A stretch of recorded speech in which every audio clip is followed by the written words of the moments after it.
It is 26 minutes to 4 o'clock. You're on Drive with Oliver Peterson here for Adam Shand, who will be back on the program on Monday. Mack Horton, he's well known now, isn't he? He's a name that we know around the house because he won the 400 metres freestyle at the Olympics in Rio this year. One of our gold medalists has been found to have put a photograph online of his chest, and then a fan has anonymously told Swimming Australia that he needed to get a mole checked, which was just below his neck on his upper torso. It turns out for Mack Horton that he is very lucky indeed. He had the mole checked and removed yesterday, putting on his social media account on Instagram that it was a very good call. And it turns out that he had that mole removed and it could have been a lot worse. Joining us to discuss is Karen Ong, the author of the #1 Guide to Preventing Skin Cancer this afternoon. Karen, hello to you. Hello, Ollie, and hello to all the listeners out there. What a lucky escape that is for Mack Horton, a good use of social media by a fan. This is a classic example of how that can actually work for us. And often something that people don't realise is that about 80% of melanomas and skin cancers are actually detected by somebody who's looking at your skin regularly, like a partner or a family member who point it out and say, look, that doesn't look right. So obviously Mack's got a very vigilant fan out there who's noticed this. Yeah, well, in my circumstances as well, a couple of years ago, my wife, I was rubbing sun cream on her back and I said, I don't really like the look of that mole. And it turns out she went and had it checked and removed, and the doctor said to her, if your husband hadn't have seen that, we'd be having a very different conversation in a year's time. Oh, there you go. So exactly, that's a classic example. And well done to you for pointing that out to your wife. And, you know, kudos to your wife as well for getting off to have that seen to straight away.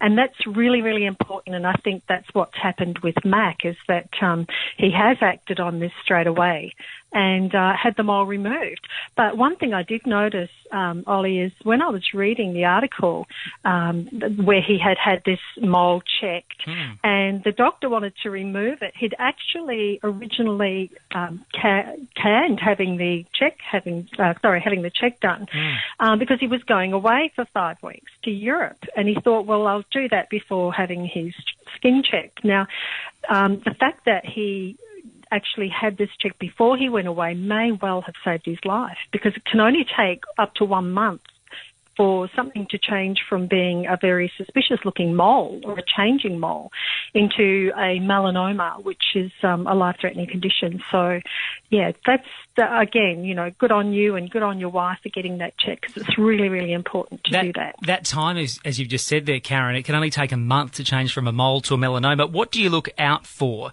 in the warning signs of a mole? How do you raise the suspicion that you need to go and get this mole checked out? Okay, well, for an existing mole, for example, something that's non-suspicious is if that, you know, for example, the colour's been uniform, it's always stable, it's not changing, the border is well defined, and the mole itself is quite symmetrical, then usually that's not anything of suspicion. But when something starts to change in any way, for example, it has a rapid change of colour or shape or size, a rapid change in height. So, for example, if something's flat and then suddenly you notice that it becomes raised or blister-like, then that's very suspicious. If you're toweling off after a shower and you notice a spot has a little bit of blood coming from it and you haven't bumped it, then that can be suspicious. Or also something that people aren't aware of is if you have a mole or a spot that gets continually itchy. Now, we all have a mole that might get itchy every so often, but this is persistent itching over a few days, and that in itself or by itself can be a symptom that something's changing. So in all of those cases, particularly if you have a pigmented spot like a mole, just like your wife did and just like Matt did, then it's important to have it totally cut out of your skin.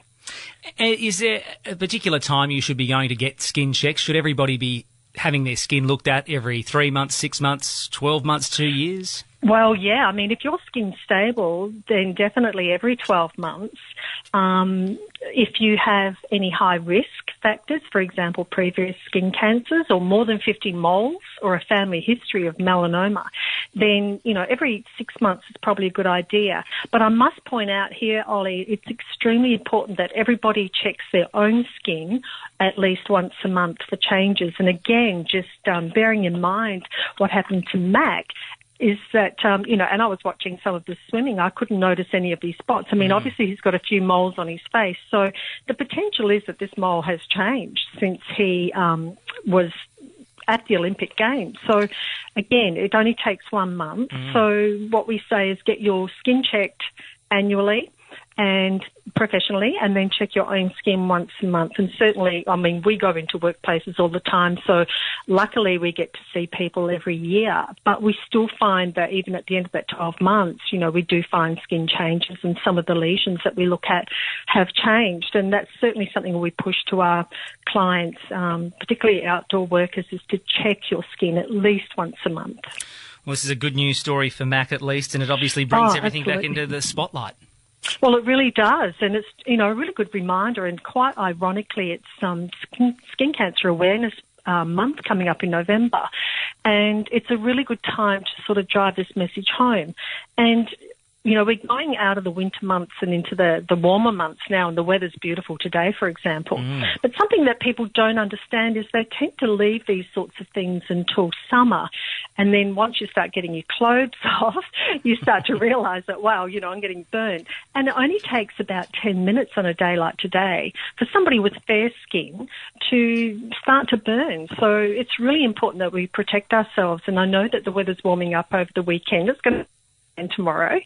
So again, really important that people get out there and when you are out, wear full sun protection. I mean, some people don't like wearing sunscreen, and that's okay. So wear a wide brim hat, longer sleeves, nice loose fitting clothing, and don't forget sunglasses, because your eyes are also skin, and something that people don't realise is a lot of sun damage happens to eyes as well. So, yeah, it's really important to be mindful of that now. Very good advice. Karen Ong, I appreciate your time on Drive this afternoon. Oh, thank you. Thanks so much.